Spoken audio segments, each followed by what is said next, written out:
Adventure Time is undoubtedly one of the greatest cartoons ever made. But underneath all those crazy adventures are episodes so disturbing they traumatized an entire generation. Today, we will be going over 5 of the darkest episodes in the show, starting with The Creeps. The episode starts off with Finn and Jake going to a castle for a party they were invited to. Outside the door, they find a box with some cool masks, which they put on and go inside to find out that everyone in the party has their own mystery names, like Guy Farting and Professor Pants. But while messing around, they find a note on Cinnamon Bun's back, which says that their host is actually a ghost who will possess one of their bodies and kill everyone in the house. Cinnamon Bun gets scared and tries to run away, but the lights flicker, and when it finally comes back, there's nothing left of him but a skeleton. Jake thinks that it's just a prank, but the lifeless skeleton says something else. So to find out the one that's possessed, they use BMO's ghost detector to take pictures of everyone. But when it's finally Jake's turn, he doesn't blink, making everyone think that he is the ghost, until they find out that BMO doesn't really have a ghost detecting gear and just likes taking nice pictures. Then Jake and BMO go to the basement to find some candles, and when they finally get there, the ghost takes BMO into the void, and Jake, who's scared shitless, runs back up. He tells Finn and Princess Bubblegum what happened, but just then LSP starts screaming, and everyone gets even more scared. But it turns out that she was just dumping some fat load in the bathroom. Finn is starting to lose his trust in everyone and starts questioning them about things that only they would know. But just then, the ghost shows up from the roof and goes through Princess Bubblegum, which makes her melt. Finn finally confesses that it was a prank, but that wasn't how it was supposed to go. So he goes to check the closet thinking they were hiding there, but finds Cinnamon Buns and BMO's melted bodies instead. LSP tries to call her parents, but then the lights go off again and the ghost traps her in a painting. Then it starts chasing Finn and Jake. They try to escape, but the doors are locked, so they run upstairs, but Jake gets a splinter on his leg and can't make it on time. And just when Finn thought it was all over, the ghost lady appears out of the bookshelf and comes after him. But Bro breaks through the wall into the other room and crazy things start happening. The birds from the painting come to life and even the floors burst open trying to eat him. Finn starts running for his life and ends up on a dead end. The ghost comes up through the floor, finally cornering Finn. But it turns out that it was just Lady Rainicorn with everyone fused in her body. And Jake reveals that he knew about Finn's plan for months, so he just gave Finn the biggest Uno reverse in cartoon history. And turns out that Princess Bubblegum melting was fake too, and it was just a wax dummy. But when Finn asks about the monster he saw and the house trying to eat him, Jake tells him that he must have been so scared that he probably just imagined it. This episode is just straight up nightmare fuel. But coming in at number 2 is the episode Mortal Recoil. It starts off with Princess Bubblegum getting rushed to the hospital, and after almost losing her life, her sugar levels finally stabilize. But something about her just feels off. Ice King tries to explain that he saw something strange when Princess Bubblegum fell into the well, but Finn nearly kills him and then just straight up starts humiliating. Ice King gets hurt and goes away. But then in a really creepy voice, Princess Bubblegum says, "The Ice Wizard is a weak fool," which is already starting to get pretty creepy. When she wakes back up in her room, Finn and Jake have picked every flower in the Candy Kingdom for her, but she just starts acting weird. And before they know it, she crawls to the kitchen and they pull her back to bed. Finn thanks her for the sweater she made him and confesses that they should discuss their feelings later. But she tells him that he has to bring some things for her first. Just then, Jake and Peppermint Butler return with a cup of tea, and he suddenly freaks out, hisses, and runs off, leaving Jake suspicious. While Finn is away to get the things she told him to bring, Jake starts to play some music for her, which she is probably really annoyed of. Next thing you know, the whole room lights up on fire. And then we see the scariest part in the entire episode. Jake! Oh my god, oh my god, oh my god, oh my god! Finn finally comes back, holding some chemicals PB told him to bring. Jake warns Finn to not give her the chemicals, but she comes out like nothing happened and takes it from him. The two then sneak into the room to find it empty and dark. The bathroom door is closed, and Finn thinks that she is just having a private time in there. But when they look through the keyhole, they see something insane. The Lich has completely possessed her, and Finn and Jake try to stop her, but it's too late. She slams them into the wall. And in the next room is Ice King, who tells them that he was keeping an eye on Princess Bubblegum because he saw Lich possess her in the well. Finn doesn't want him to help defeat the possessed Princess Bubblegum and goes himself with the sweater she gave him. But after getting punched back to reality, Finn finally lets Ice King help him. So Finn distracts her while the Ice King freezes her, but then she falls over and shatters into pieces. The doctors try to reassemble her, but they don't have enough gum to work with, which means that now she is 13. Ice King loses interest in her and leaves because Bro probably isn't Diddy. But for Finn, it's the best time of his life because she hugs him and calls him a hero. But while everyone is celebrating, we see the snail in the background, who is still possessed by the Lich. This episode was easily a 10 out of 10 in terms of horror, but the next episode just makes you question the entire meaning of life itself. Coming in at number 3 is Puhoi. The episode starts off with Jake building a pillow fort because there's a knife storm outside. Finn seems a bit sad because his girlfriend Flame Princess didn't laugh when he told her a joke. So naturally, BMO tries to comfort him by saying that she probably didn't get it, and Jake follows up with some advice. You're getting all hung up on imaginary problems. You gotta focus on what's real, man.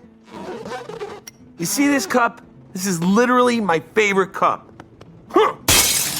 Now it's gone forever, so it's not real, and I don't care about it anymore. Finn is still not convinced and wants some time alone to fester his thoughts. Jake warns him that festering is never good. But Finn doesn't stop and just keeps crawling through the pillow fort where he finds a hidden door. And on the other side is a whole new world entirely made of pillows. When he looks back though, the door disappears. So he goes to the pillow town nearby thinking that there might be another door there. And turns out it is being attacked by a pillow dragon. Finn, who probably has the sharpest object in that world, slays the dragon, which makes the pillow people really happy. And the Mayor Quilton greets him with the episode's name. Ahoy there! This calls for a celebration! That night at the party, Finn meets Quilton's daughter Rosalind, who asks him for a dance. He rejects it at first, saying that he has a girlfriend. But she just jokes it off by saying that it's just a dance and not a marriage. So he agrees and they share a dance. Meanwhile, at the tree fort, Jake gets his favorite mug back using a fishing rod. But back at the Pillow World, years have passed and Finn is now an adult who is now married to Rosalind and even has 2 kids. Quilton tells Finn that the archaeologists have researched the door going back to Finn's world and that it only appears for a short time and then disappears. After another time, skip years have passed again and Finn is now an old man. He goes to an oracle to ask about the door, but the dude just starts farting. So there's another way to... Not long now.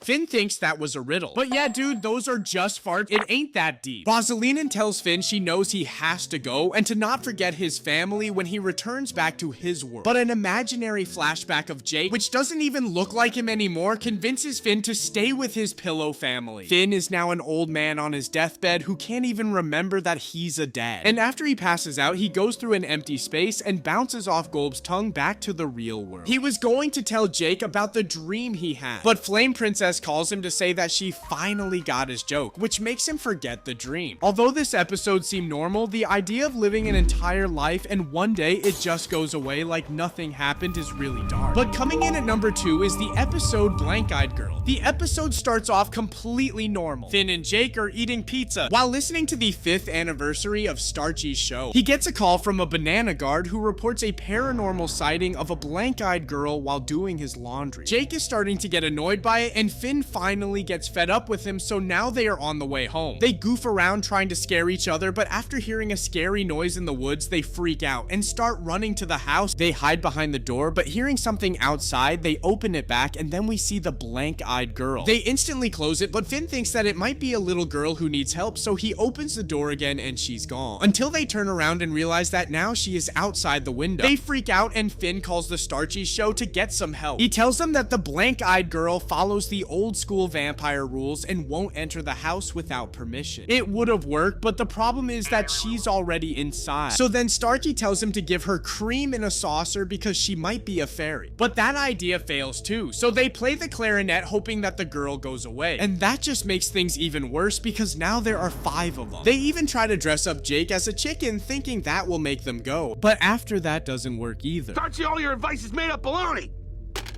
Aww. They go to the library to find a book called Creepy Stuff. And don't ask me why there is a book that says butt stuff. They take it out and see Turtle Princess with black dyed hair, which makes them get scared. When they realize who it is, Finn asks if she knows about the blank-eyed girls. And turns out they first appeared 5 years ago, which is the same time as Starchy's talk show. That makes them realize that they are actually tulpas. What the blob's a tulpa? Physical manifestations of concentrated collective thought. They're entities who depend on the energy of people believing in them in order to exist.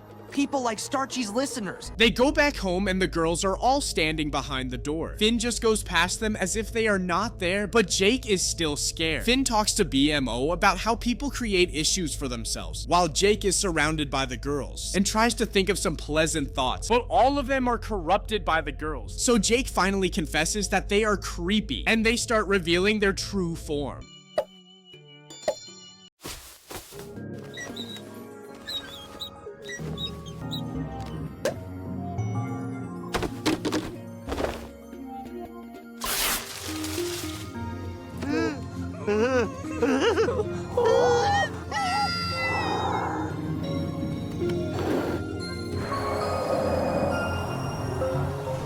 And BMO says that it was beautiful. But the final episode on this list is so scary, it traumatized an entire generation of kids. The episode starts off with a wild deer licking all the candy people's faces. Finn and Jake jump in to save them, but things go bad. Jake is thrown off and hits his head, and the wild deer just stomps on Finn's leg. But as if that wasn't enough, it slams him into a wall, making him unconscious. Finn then wakes up in an empty hospital room and tries calling for help, but no one replies. He gets up by himself and goes out for a stroll in the Candy Kingdom, which is just empty now. Luckily, he finds Jake digging for food in a dumpster. He explains to Finn that the entire kingdom is hiding to throw him a surprise birthday party. But later in the episode, Finn starts wondering where everyone actually went. Jake gets aggressively worried because he doesn't want Finn to look for everyone and ruin the surprise. But then the deer comes back again. Hey, it's you! Thanks for breaking my legs, you dumb butt. Finn hears noises coming from a nearby sewer, which sounds like the candy people. Finn tells that to Jake. But then we find out that 6 months have already gone by. Well, I've been waiting 6 months. 6 months. 6 months. 6 months. 6 months. Wait, what are you saying? Everything's gonna be fine, even if we have to wait forever. Have I been asleep for 6 months? Yeah, but don't worry about it, man.